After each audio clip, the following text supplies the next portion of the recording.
Then a woman said, "Speak to us of joy and sorrow." And he answered, "Your joy is your sorrow unmasked, and the selfsame well from which your laughter rises was oftentimes filled with your tears. And how else can it be? The deeper that sorrow carves into your being, the more joy you can contain. Is not the cup that holds your wine the very cup that was burned in the potter's oven?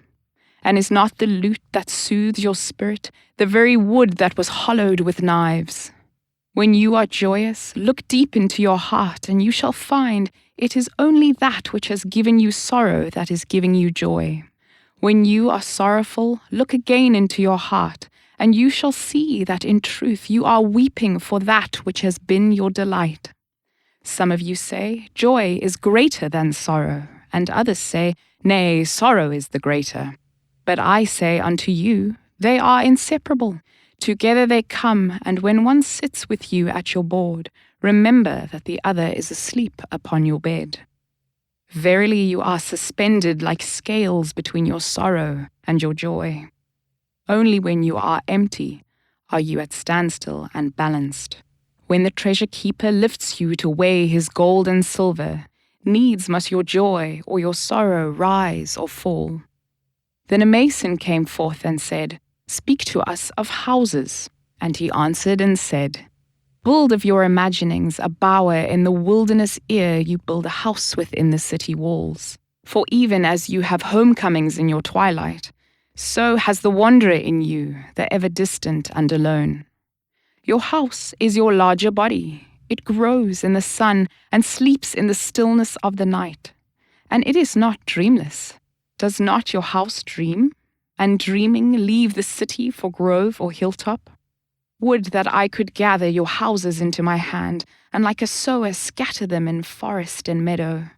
Would the valleys were your streets, and the green paths your alleys, that you might seek one another through vineyards, and come with the fragrance of the earth in your garments. But these things are not yet to be. In their fear your forefathers gathered you too near together, and that fear shall endure a little longer. A little longer shall your city walls separate your hearths from your fields.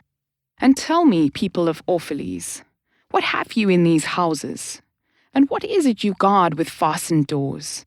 Have you peace, the quiet urge that reveals your power? Have you remembrances, the glimmering arches that span the summits of the mind? Have you beauty that leads the heart from things fashioned of wood and stone to the holy mountain? Tell me, have you these in your houses? Or have you only comfort, and the lust for comfort, that stealthy thing that enters the house a guest and then becomes a host and then a master? It becomes a tamer, and with hook and scourge makes puppets of your larger desires. Though its hands are silken, its heart is of iron. It lulls you to sleep only to stand by your bed and jeer at the dignity of the flesh. It makes mock of your sound senses and lays them in thistledown like fragile vessels. Verily, the lust for comfort murders the passion of the soul, and then walks grinning in the funeral. But you, children of space, you restless in rest, you shall not be trapped nor tamed. Your house shall be not an anchor, but a mast. It shall not be a glistening film that covers a wound, but an eyelid that guards the eye.